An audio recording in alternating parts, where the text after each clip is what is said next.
Confidence. I think with full confidence that you know you lost the substance of this debate. All the marshals believe it's a conspiracy. All the police believe it's a conspiracy. Everybody believes it. How would that legitimize any of that? I'm not going to address that. They're playing to someone else who's your source, but won't go publicly tell the media this is not true?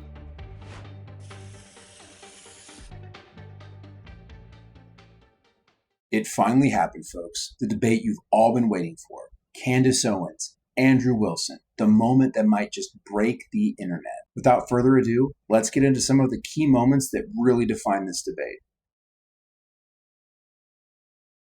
I wanted 2 points. I want you to start with 2 points. Okay. Dust and debris in the gun barrel. Yeah. Secondly, the fact that there were 5 sets of prints, 5 plus actually by the end of the testimony, 5 sets of prints. Tyler Robinson's was the most degraded. So I would like you to explain how Tyler Robinson's prints could be the most degraded when she said, actually, you could have DNA on something that you've touched. You could have DNA on something that you've never touched. And to get DNA degradation, they've looked at pieces, items 20, 40 years on that don't have degradation. Yet Tyler Robinson's prints, amongst 5 plus other prints, were the most degraded on that weapon. Yeah. So let's get into all 3 of the claims. First, with debris. When it comes to debris, firing a rifle doesn't always blow the debris out of the barrel. Okay. You think there could be debris and dust. Yeah. He just fired the weapon. Sure. Okay. Not only that, he left it in a forest. Now, I don't know if you agree with me, but if you leave a rifle in a wooded area, it's also possible that debris could get in that way. But I'm not even sure that that's what the case is. I think it's far more likely that he fired the shot, it just didn't blow all the debris out, and it often doesn't. You'll find this if you take Grandpappy's dirty rifle and it's all dusty inside the bore and you go fire it, you'll often look down the bore and there's still dust. Okay. Happens all the time. Okay, and the prints? Yeah, so the prints, we don't know all of the details on just yet. We do. It was excruciatingly long testimony on the prints. We don't, because they haven't gone to trial, so we don't know on the print front. But Tyler Robinson's DNA was on there. You made the claim that Lance Twig's DNA was on there, and it was not. Well, when she gave the testimony, hold on. First, let's go to your first point, because that's wrong. We can get a fact check on that. What do you mean we don't know until it goes to trial about the degraded prints? She testified, and this is the person who took the prints. Yes, but the problem is that inside of this particular testimony, you agree with me that there's going to be much more of the DNA analysis during the trial, right? But you also would agree that her fact is not going to change, that among the prints, his was the most degraded. So I'm asking you to address that. How could that be possible? Let's give it, let's just grant this for a second as a possibility that his fingerprints were degraded. It's not a possibility. It's a fact. The person who took it. I'm just granting it for the sake of argument. You should grant it because it's a fact that she presented. So now it's granted. So what? What do you mean, so what? Yeah, so what? What does that prove? It proves that if his prints were the most degraded amongst 5 of them, you're going to have to explain how that's possible if he's the one that recently fired the weapon. Listen, Andrew's my boy, but I don't like the direction he took this in.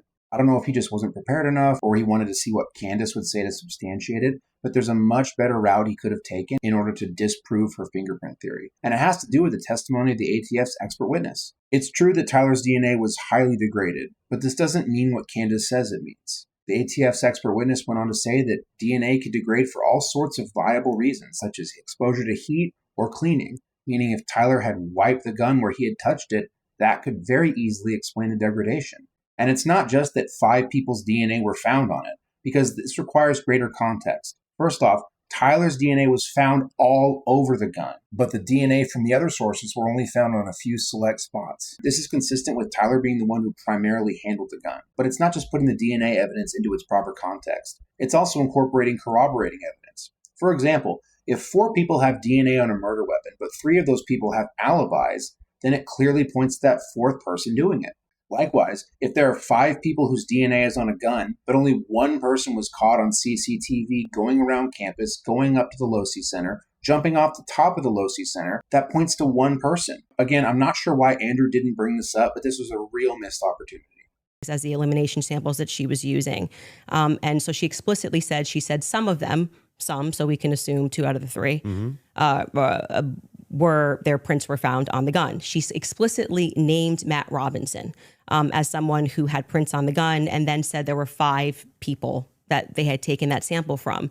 And again, what's also relevant here is the earlier testimony, which came from the FBI forensics analyst, I believe it was on day 2, where she said that when you're using those mixtures and those samples and you get up to 5+, it's really hard to make any sort of a determination. So both of those things are relevant.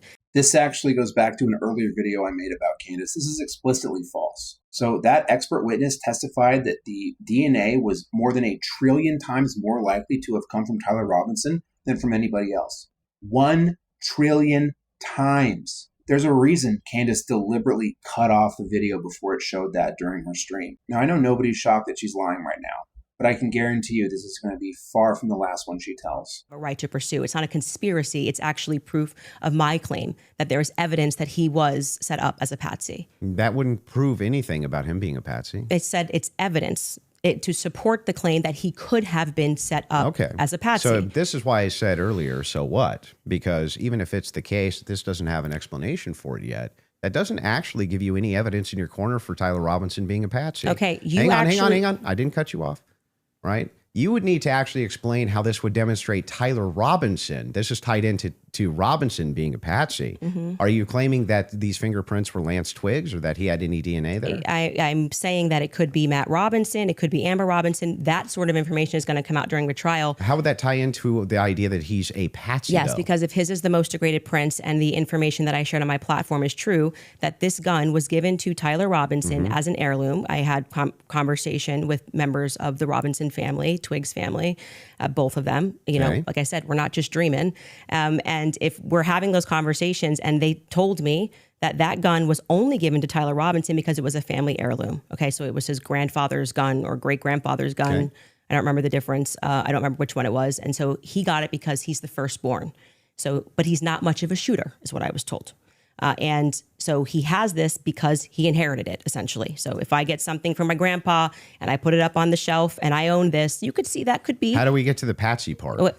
You don't let me ever get to the end of the sentence. So how could we get to the patsy part if I can't I'll get to the end of the I'll sentence? Wait patiently till we get to so the patsy that could be part. a reasonable explanation as to why there was dust in the barrel, because he doesn't often shoot this weapon and he is indeed a fisher. And it could also be a reasonable explanation for why we have Matt Robinson's prints on this. Obviously, Lance Twiggs, even if he has prints on things, they live together. That doesn't really mean anything. But that could demonstrate that somebody took his weapon and put it somewhere. His prints are the most degraded. Somebody else's prints, there's more presence of somebody else's prints. And that could demonstrate that somebody is taking items from his house and putting it into various places. But it also could demonstrate nothing. So the problem that you have here is that this is pure conjecture. No, this is not evidence that Tyler Robinson is a patsy. It's only evidence that you have conjectured up that, if it's the case that these are the more degraded prints, then therefore that means must be patsy because dad's fingerprints on gun. I didn't say must be patsy. Describe how this actually links in to Robinson being a patsy. Okay, I just described that for you, so I can explain it to you, but I can't understand it for you, so I'm going to move on from that.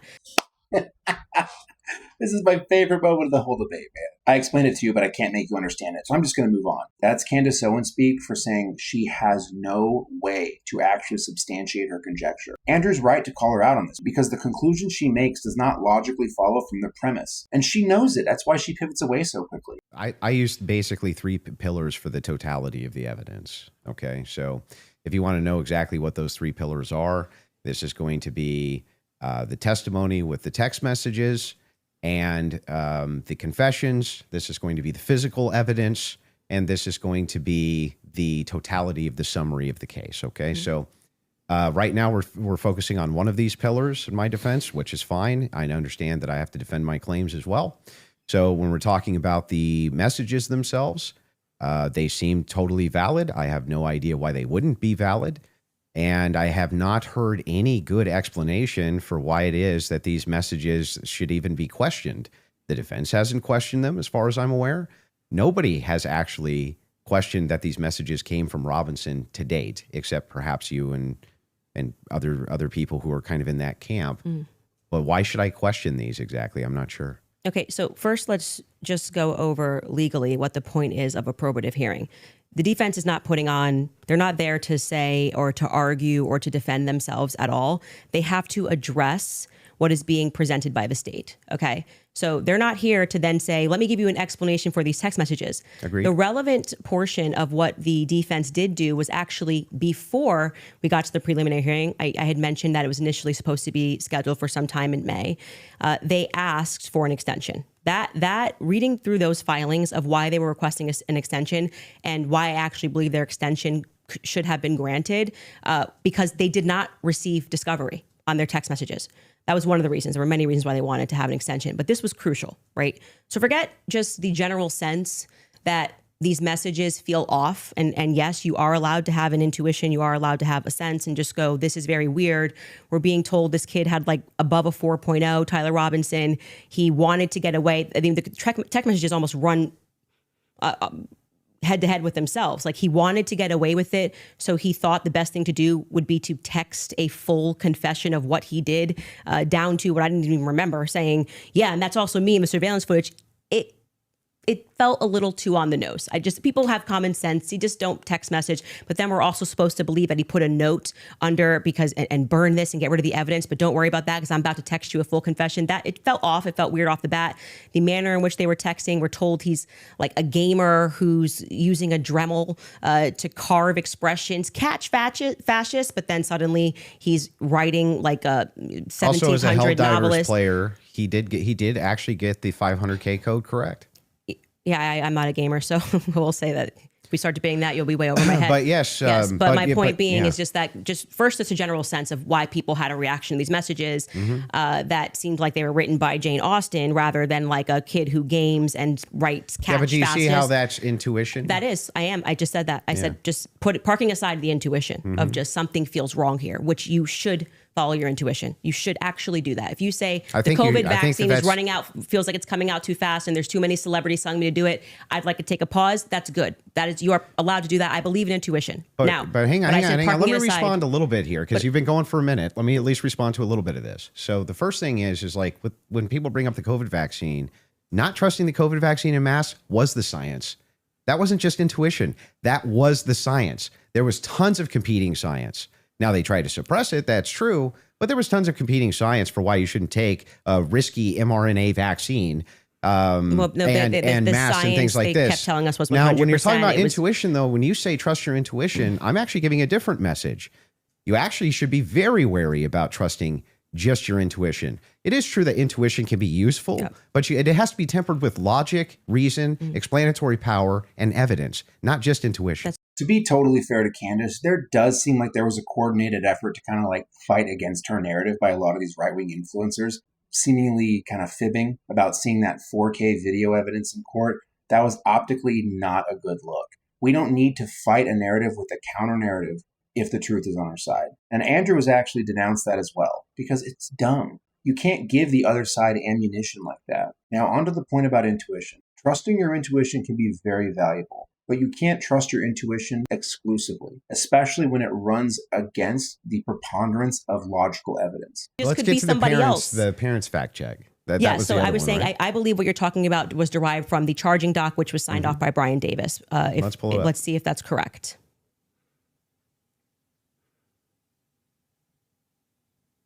What are we looking at Robinson's mother explained that over the last year or so, I'm sorry. Can you zoom in a little bit? Is this the charging doc? I can't see it. Robinson's father reported that when his wife showed him the surveillance image of the suspected shooter in the news, he agreed that it looked like their son. He also believed that the rifle that police suspected the shooter used matched the rifle that was given to his son as a gift. As a result, Robinson's father contacted his son and asked him to send a photo of the rifle, which makes sense with the text messages. Robinson did not respond. However, Robinson's father spoke on the phone with Robinson. Robinson implied he planned to take his own life. Robinson's parents were able to convince him to meet at their home. Yes. So this is proving my point. This is from the charging document, correct? Yeah. So what I'm saying to you is that 3 people got interviewed on that night. Mike Mitchell got interviewed, Amber Robinson got interviewed, and Matt Robinson got interviewed. Of the 3 of them, only one of them actually wrote a statement, which was referred to in this preliminary trial. He came in, I believe, in March, Mike Mitchell, and he wrote a statement, which I find to be very shady that they decided to bring. But why aren't the parents disputing that? No. Well, first off, that's the question I've been asking. The parents are not going to ever play in court play to the cameras in court when they have a legal team that is going to be advising them not to speak to the court because your son could go to prison But forever. they're playing to somebody else who's your source? I'm not going to address that. They're playing to someone else who's your source, but won't go publicly tell the media this is not true? Well, what I did not say to you that I just said I have a source, so I want to be very clear, and take it from somebody who is involved and permanently sued. When I have to take my lawyer's advice, I mean, there's so many things that I want to respond to when people are speaking about. Yeah, but it's bizarre that they would utilize a source which would get the information to you, but wouldn't just go to the media and be like, actually, that's all wrong. I am telling you that you would nary find a lawyer who would advise you to go to the media. This mother, especially when your son was up for death. If I thought that my kid was in any way, shape, or form going to be up, you couldn't shut me up. Or my wife, she would be like, that's not true. That's ridiculous. There's no possible. That never happened. These people are lying through their teeth. They'd be public whether you like it or not. So this is a point where Andrew catches her in another contradiction. Tyler's parents wouldn't be shouting from the rooftops that Tyler was innocent if they thought he was truly innocent because of advice from a lawyer or possibly a gag order, something like that. But then on the other hand, they're somehow communicating with her source. That doesn't make any sense. Why would a gag order or attorney advice prevent one of those things from happening, but not prevent the other thing from happening? It would be all or nothing. Specifically is like, who could shut parents up who are like, no way, there's no possible, this never happened, this is ridiculous. They would be shouting it on CNN. They would be shouting it from the rooftops. They would be losing their minds. And you're like, nope, the gag order would be enough to keep them quiet.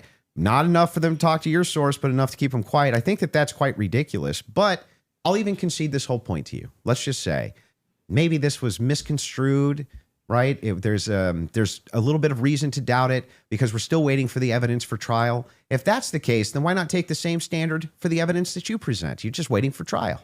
Well, you didn't do that. Wait a second. We're here. Wait a second. I just want to make sure that I got this right. That's your argument to me, right? My argument to you is what? Your argument to me is that, hey, wait a second, Andrew. There's not enough here that convinces me, right? Well, that's actually my rebuttal to you, is that you are saying, why are people engaging in what you term to be conspiracy theories? No. I term it to be thinking. They're just thinking because they're recognizing there are a lot of holes in these stories and that this is not strong evidence, right? This is the reason they're doing it. I'm explaining to you, this is the reason that they're doing it. I'm addressing what you view to be overwhelming evidence. And by the way, I want to be clear. That which convinces me. Yeah, well, but thus far, every point that you've brought up, every point that you've brought up, did you feel like this is beyond a reasonable doubt? I mean, you realize remember what I said in my opening. Going to be it's not beyond a reasonable doubt. It's just what I find convincing is what I find overwhelming. So why are you so upset when people say they don't find it convincing? If that was the limitation of the claims that you made, if it was just, wait a second, there's a little bit of problems. There's some problems in this case that I have questions for that I want answers to. Nobody'd have a problem, actually. At least of all me. I would be the least likely person to have an issue with you, any of your fans, anybody saying. In fact, I've had tons of Discord calls about this. My position's always been clear. Of course, conspiracies exist. Some of them have way better evidence than others. But I've seen them myself. I know conspiracy. In fact, the federal government has hundreds of thousands of laws about conspiracies. They see them everywhere. We both know this, right? That's never what the problem is. The problem is when you make claims outside of, well, wait a second. I'm just questioning evidence here. I'm just questioning what the state's case is here. I'm just asking questions. It's when you make claims outside of that, where you claim that there's good evidence or good standards you should believe because, and then it turns out that it's all nonsense or it's wackadoo stuff or it makes no sense. And when we have a chance to cross-examine your evidence that you've presented, I'm going to show a lot of that. A lot of this conjecture that's based on literally nothing, that leads from no inferences whatsoever. Like you couldn't even infer it logically. That's the problem. The problem has never been whether or not you just said, there's not enough in this case so far until we get to the trial. I remain unconvinced. I'm sure there's tons of people who remain unconvinced yet until we get to the trial. I think that's fine. I think it's fine. There's people who are convinced too. That's never been my problem. My problem is the claims which are external to that. Okay. I not sure I really care if you have a problem with what I think in my own spare time. I don't understand this like lecture that you just gave. But beyond that, what I'm saying is that What if the lecture? state is allowed to use, I didn't this is lecture what you. this is what my problem is. You guys are not allowed. Yeah, you guys think while it's still legal, you can. You are allowed to do that. So, but anyway, going back to you saying I wouldn't have a problem. I think I just demonstrated pretty thoroughly that what you claim that you have a problem with is exactly what the state is engaged in at this stage. So it just doesn't make sense. That's not the case. In fact, so if people look and they say, I'm looking at the gun and I see, and I'm inferring this, and someone else says, I'm looking at the gun evidence and I'm inferring that, they're both doing the exact same thing. They're not. You're just saying, I want to do it for the state. That's propositionally false. That is not propositionally false. I'll explain exactly how. It is the case that every proposition is going to have a true or false conclusion, period. That's just logic, right? It's the law of excluded middle. All propositions are going to be true or they're going to be false. When we're making inferences based on propositions. We can actually come to true conclusions with false premises inside of a proposition, in fact. What we're talking about here is not whether or not you feel that you're convinced by this evidence. But you felt like you were convinced. Right? Sure. But here's the thing. When you ask me my reason, Andrew, why are you convinced by this? I can give you my reasons why I'm convinced by it, why it seems reasonable and rational to me to be convinced. You could even say, but Andrew, I'm just not convinced by it. If that was the limitation of your claims, we wouldn't even be having this conversation. That's why I wanted to have the conversation, in fact, was so that we could move into your actual claims that you've made, which transcend the idea of I'm just asking questions. Andrew's 100% correct to call her out here. Nobody would have a problem with what Candace is doing if she would just stick to I'm just asking questions. The evidence seems suspect. I'm not sure. But she's not doing that. She's launching into claims like Israel and France were definitely involved. TPUSA and Erika Kirk conspired against him. Oh, it wasn't a bullet. It was an exploding microphone. These are legitimate claims that she has no possible logical basis to infer. But really, this just reveals her tactic. This is the Mott and Bailey. She comes out with the Bailey with the strong position, and when called out on it, she retreats back to the Mott, the I'm just asking questions safe position. It's a rhetorical tactic and a logical fallacy that she just beats to death. Andrew would have called her out on it, but this was explicitly a discussion, not a debate, supposedly under threat of Candace walking out. So he didn't get to do it. And everybody's lying and this is not true. You would probably have people that just go, that's life. People change their opinions. I understand. And then there was the not even that. It's like everything was about trying to convince the public how much he liked it. So then other than intuition, how you feel about things, do you have any evidence Israel was involved in killing Charlie Kirk? I have already said, and if you're watching my show and the context of what I said, this is the general sense of why people think Israel's involved. Nobody has made the claim that Israelis, there were also, obviously Ian Joe Carroll Kent made the claim. Well, Joe Kent, who I think would have the right to assert it, noted that there were 12 Israeli cell phones on the ground that day. I think most people would like to probe that. Now, it could be maybe they were students, and they were Israeli students in Utah that day. But we'd like to probe that narrative because what we've seen after coming from the Israeli government, the Israeli prime minister, kind of denying that he did it, which wasn't really necessary, was quite busy. The phone call that happened, which no one wants to discuss in the Hamptons the week prior, or not the week prior, I think it was around August 5th or 6th that took place. Mm-hmm. And again, the almost desperate lies about Charlie shifting opinion on Israel lead us to believe that there could be an Israeli angle in this. But we cannot say for certainty that Israel called the shots and this is how it happened. But it is definitively, I think, a thread that a lot of us would like to see. There's no positive evidence. Whatever you want to say, however, positive, negative, however you want to say it. Well, positive evidence I can just would have be a conversation. Material evidence and other evidences which would what point we've said is on our show is what we said, which is this feels like a conspiracy building. There's no reason to lie about these things, and yet people are lying. BB ain't acting right. The Hamptons thing was weird, and the way they tried to shove the Israel narrative down our throat immediately. I mean, the day he died, posting a picture of him with an American and Israeli AI'd photo on the president's feed doesn't feel right. Via whom? My guess is Pierre. Erika. I think that there's a reason Pierre knew that Charlie was dead first. I think there's a reason he was a priority. How? Why? think France and Israel are involved in Charlie Kirk's assassination. And I'm going to put that out there with full confidence. She's going to put that out there with full confidence and zero concrete positive evidence. This was the moment where the debate really turned. Israel's involvement has been the linchpin for most of Candace's theories about Charlie's assassination. But look what happened when Andrew asked for proof.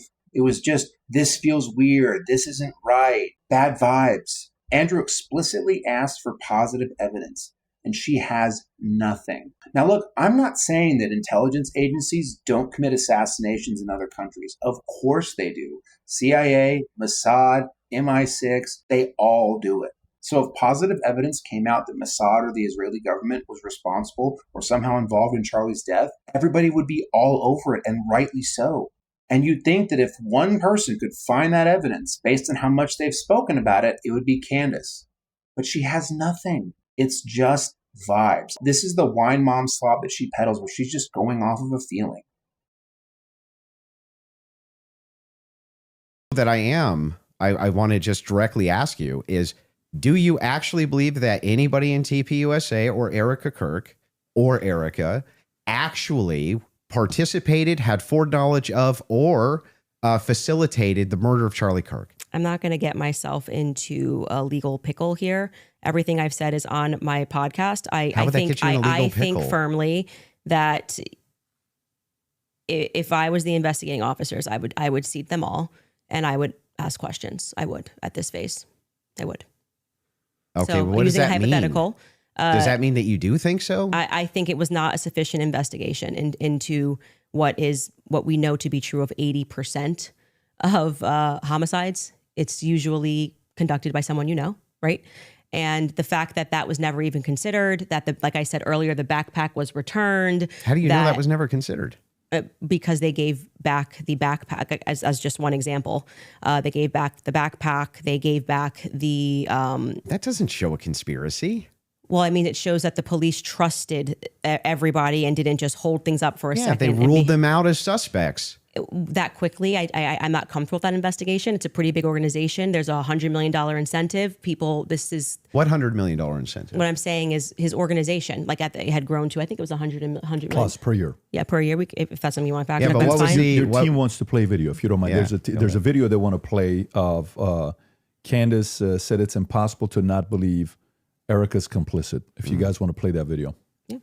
Could also just ask and so right now their guys are going out and they're going to look for evidence. And then by May, which is fortunately around the corner, then she'll see what they found.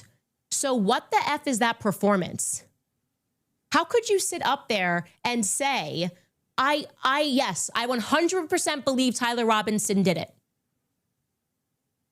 That right there is why it is impossible for me to think that Erika Kirk is not complicit somehow. Because those two thoughts actually don't even follow. How would it be the case that even if Erika Kirk did believe that Tyler Robinson was 100% responsible for the death of Charlie Kirk, let's just say she believed it with every fiber of her being, believed all the evidence, because she did. She just actually did. Would it then follow that somehow she's complicit in his death? When pressed on her second biggest claim that TPUSA and Erika Kirk were involved, does she offer any positive evidence at all? No. She gives some weird legal pickle excuse because she doesn't want to get sued for defamation, I guess. But even the inferences she's drawing don't make any sense whatsoever. Look how perplexed Andrew is. They gave the backpack back too quick. That doesn't mean they didn't look into Erika or TPUSA or any of his friends. You have to consider everybody's a possible suspect, but they also can rule people out very quickly. It doesn't take long for folks to confirm if somebody has an alibi or not. So again, the fact that Candace is just being incredulous that the police did their job is not an argument here. My other question is about the Steakhouse receipt. You just said that you were done asking all your questions. Just so you know, nothing there. Do you have the Steakhouse receipts? My question. I have said several times that I have never said I have the receipt for the Steakhouse. I have said the person who's working on that story is going to be forthcoming with the receipt. And that was what I was responding to. And he then dropped the receipt. He redacted elements of it. And I said, stay tuned. He's the one working on that story. Okay. So you haven't actually confirmed that Robinson was at that Steakhouse. all I did, as I said earlier in this conversation, was I spoke to the owner when I broke that story. I think it was back in January. I spoke to the owner, understood what had happened, and that there was a receipt. That's it. That's the extent of what I shared is what happened. Okay, so to be clear, there's no receipt. I just said the opposite. I said there is a receipt. Well, you don't have a copy of the receipt. The receipt was published online. Yeah, right, with blurred out. The person working on this story that blurred that out is what I was referring to when I said stay tuned and keep following his stuff, because he went to go do what I hadn't done, which was he interviewed the actual server. So there's no evidence that Tyler was at that steakhouse? I would say the receipt with his debit card number, it would be some hard evidence if that I agree with that. Yeah, so that's it. But you're questioning me. But is there, as of right now... He paid, if you're asking me, did he pay with a credit or debit card? The answer is yes. No. Is there proof that that was actually his debit card that he paid with? I think you should follow the person that is behind that story. Well, the reason I'm asking you is because you always include it in your timeline that he traveled to the steakhouse. Yeah, we've been building a timeline with things that we feel are but is there any actual Utah 1102 evidence? Approved. I think speaking to the owner, knowing that there's a receipt, seeing the receipt is good enough to put on our timeline. But the receipt itself, the question I always had about it is, couldn't you just call the merchant? Like if I've ever had a merchant account, I just call the merchant account processor and say, what's the name on this? Yeah, I would stay tuned. I feel that having spoken to the owner, that the evidence is compelling enough to put onto my personal timeline of what took place on that day. That's where it's going to stay. And if it gets debunked, I'm happy to take it off. If that's what you mean, that's how an investigation works. Like I said, I did more than enough. It would definitely pass the test by the Utah 1102 rule, for sure, for certain. To be submitted as hearsay. Beyond that, because they didn't even have receipts. They were like, Bob told me this. But the question is, the receipt itself, it has not been verified to have been Tyler Robinson's. I just want to say you're holding me to a higher standard than you are. I'm not even holding you. I'm just asking specifically. Yeah, I've been very forthcoming. I've told exactly what happened. I spoke to the owner. I got the tip. And so should that be added in an official timeline that you give? It's in my timeline. It's my show, and we can add and subtract what we want, and we do. If you we can get do something what you wrong, want, sure. But I'm asking, should you include a thing that you know hasn't actually been verified to be Tyler Robinson's? Yes, you should. If we're trying to build a timeline, you should. Last but not least, we have the Steakhouse receipt, which, as Candace just admitted, she can't confirm that it's legitimate. She never took the time to call the payment processor and see who that card belonged to. She just says, trust me, bro, this is Tyler's receipt. It's good enough for my show. This is something she easily could have done if she would have taken 30 seconds to call up the fucking payment processor, but she didn't. And this Steakhouse receipt is a big part of her timeline. So she gains nothing from trying to verify it. And that's the problem with somebody like Candace, when you really get down to it, is that once they construct a narrative around what they think happened, they stop digging. Because if you keep digging, you might just disprove your timeline and then everything collapses. The house of cards comes down. And when millions of dollars are on the line, you can't have that. Now, before we get into closing statements, guys, I wanted to go over each logical fallacy that Candace used. So all in all, we have non sequitur, argument from ignorance, false equivalence, straw man, Mott and Bailey, moving the goalposts, burden shifting, appeal to incredulity, red herring, for a total fallacy count of 8 different fallacies used. And she used these fallacies 15 total times at least, and that's me being charitable. Man, she's lucky this wasn't a real debate. And so before we wrap up, final thoughts, I'll come to you first. Yeah, she had nothing.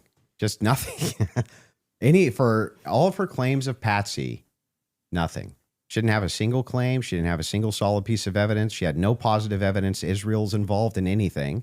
No positive evidence that France is involved in anything. No positive evidence TPUSA is involved in anything. No positive evidence that Erika Kirk is involved in anything. When I ask her about her claims about Erika Kirk, it's just funning. It's just funning, you know? Or, I do think that she needs to sit down and ask some questions, or answer some questions. But you know what? I don't even know if she has. Like, maybe she has. I have no idea. Yes, I'm going to have an official timeline with unconfirmed evidence. That's just fine. Hey, it's hearsay. If that's good enough for the state, it's good enough for me. But my biggest problem with the state is that they're admitting all this hearsay. It's like she's a contradiction machine. On top of all of this, the thing that I wanted to get out of this more than anything else was to just demonstrate one thing. Yes, it's true. I'm not perfect on the case. I'm not going to ever pretend that I am, and never did. But what has been made very clear to me is that there's nobody with an alternative theory that has any evidence for it at all. None. Zero. And the continuous kind of expression, we're running an investigation. What kind of investigation builds a timeline out on a receipt that they don't even confirm? What kind of investigation tries to make these bold claims that Israel's involved and France is involved and all these different players are involved and never shows any evidence? We're just asking questions. It's again, like I said in my opening, it's always intuition, my feelings, how I feel about things, how I think about things. Andrew, how many times did you hear this today? Andrew, you can't tell me how I'm supposed to think. Yeah, nobody's trying to tell you how to think. But you should rationally come to your conclusions based on evidence and facts. And the truth is that 90% of what you're saying is simply intuition based. It came to me in a dream. It's intuition. Almost none of it has any evidence at all. Just, I'm skeptical because these people over here said things, and that makes me skeptical. It's like, but no evidence. Note this to the audience, to everybody watching. You might hate my guts. That's fair enough. I get that. I'm not the most likable man. I understand that too. But there was nothing. I mean, no evidence at all that Tyler Robinson was a patsy that was ever put forward by Candace this entire debate. Now, maybe you could say that we stalemated when it came to whether or not Robinson did it. She says, I found the evidence convincing. Unconvincing. Andrew says he found the evidence convincing. Okay, fair enough. Maybe you can't do too much about that, but there was nothing. She had nothing for Robinson being a patsy, nothing for any of her conspiracies, nada, zero, zilch, and she backed away on a bunch of them. This is the first time I think she's ever really backed away from the Twigs thing. First time I've heard her back away from the Erika thing, back away from TPUSA, being very cautious about making any of those claims now, whereas on her show, much more likely to be making those claims. So she just had nothing the entire debate. Zero. Candace. Well, I think that is quite a conclusion. Admitting somewhere, maybe we stalemated. It probably signifies what I've been saying from the beginning, that you didn't feel that you were strong on the actual facts and the evidence, which I was willing to engage with you. I wanted to go over the screwdriver. I wanted to go over the towel and the things that you've mentioned, and you wanted to then move the conversation into a defense of Erika Kirk and her character, and what I've said about Erika, which is my opinion. And I have not edited that opinion after discussing with you. I would like to extend a compliment to you for being willing to sit down and to have the conversation. I still walk away feeling that the people who are jumping on the bandwagon about this case don't care about this case. They don't care about Erika Kirk. It tends to follow that they take a meeting with Turning Point USA and they come out and suddenly have a lot of junk to say about Candace Owens. And I do want to also stress that Turning Point USA tried to pepper him with something as a surprise. He showed clips that were meant to be a surprise. I did no such thing. I stressed to PBD from the beginning that I was grateful he was taking this on and that I wanted this to be a clean debate because I believe I can win this on the merits. And I believe that I did win this fully on the merits by engaging the evidence of what has happened. I do still believe that there is more evidence which supports that there are more people involved and that Tyler Robinson has been set up, and that none of the evidence that was presented was in any way overwhelming, which is why I think you wanted to move to end that discussion quickly and to speak to me about France and to talk about this Panguitch receipt and my timeline. I want to remind people that a lot of the at-home investigators, which you were open to, as you called them, internet sleuths. I think it was on a show that you did right after Charlie was assassinated, that internet sleuths would solve this. This is the reason why Charlie, a year on, is still a conversation every single day trending on Twitter. I knew Charlie. I cared about Charlie. I care about finding out what the truth is here. My heart is in the right place. I think anybody who watches my show or even just watched this debate knows that if I get something wrong, I'll instantly correct it and own it. I'm not arrogant. I don't need to sit here and pretend that I didn't misspeak on the Lance thing. It hasn't been ruled out. But you saw that he just really wanted to hammer that point. You know, part of being a well-meaning person is to concede when you are wrong, to take something off a timeline when you know it's not right. And I would like to think that that is why I have earned the audience that continues to follow me, because they know my heart's in the right place, that I deeply cared about Charlie and I deeply care about the answers. I want to thank Andrew's team who are providing the fact checks. It's a very small room that they're in. I want to, as always, thank my team who worked really hard to make this happen and flip this set. And to you, PBD, just for being a great moderator. I think very fair, letting us both speak and making sure that Andrew got out of this what he wanted, which is a little more than what I wanted. But I'm very content with how I dealt with this. And I trust, I don't need to convince the audiences with the magic trick of what they need to think about this debate. They can watch it and draw their own conclusions. Well, that went just how I thought it would. Andrew held her feet to the fire, and she just refused to give any sort of positive evidence whatsoever. Why? Because she doesn't have any. Her whole show is wine mom slop based on vibes, feelings, intuitions, and that just doesn't cut it when you're actually talking about evidence. When you make extraordinary claims that rope in Erika Kirk, TPUSA, France, Israel, Mormon beekeepers, Egyptian planes, men in maroon shirts, the Utah State Police, the FBI, the federal government, when you wrap all them up into a conspiracy theory to take out Charlie Kirk, you need to have some wildly extraordinary evidence to prove that. And she doesn't even have any evidence at all. Nothing. Now, does that mean that there aren't peculiar things about the case? Of course not. But again, this is the whole problem with people like Candace and people that think like her. They think this looks weird, so it must mean this crazy conclusion over here. But in that gap is a massive logical leap that they have no business taking. So I think Andrew won this debate pretty handily. To be honest, I thought Candace behaved a lot better than she would, although she was kind of snippy there at some parts. And I get it. Andrew really presses you, and a lot of times that gets under people's skin. But Andrew's damn good at what he does. Now, is this going to change anything? No. She's going to film her show the next time it airs and just go to the next link in the chain. She's not going to waver. She's just going to continue spouting this crap. But you've got to keep it in perspective. This debate was never going to change things for Candace. And it was never going to change things for her diehard sycophants. But what I think it is going to do, it's going to change the perception of Candace for those folks that were on the fence. You're not going to convince your opponent. You're not going to convince their friends. But you're going to convince people who are a little bit open to having their mind changed.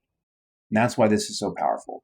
Anyways, that's it for me, guys. I know this was a long one, so I appreciate y'all sticking with it. And if you like videos like this, be sure to like and subscribe and hit that notification bell so you're notified the next time a video drops. Please look for us on X, TikTok, Patreon, and Rumble. And your support is greatly appreciated. Thanks, guys. Are you looking for more content like this? Hit that subscribe button and check out the link on screen. Come on, you know you want to do it.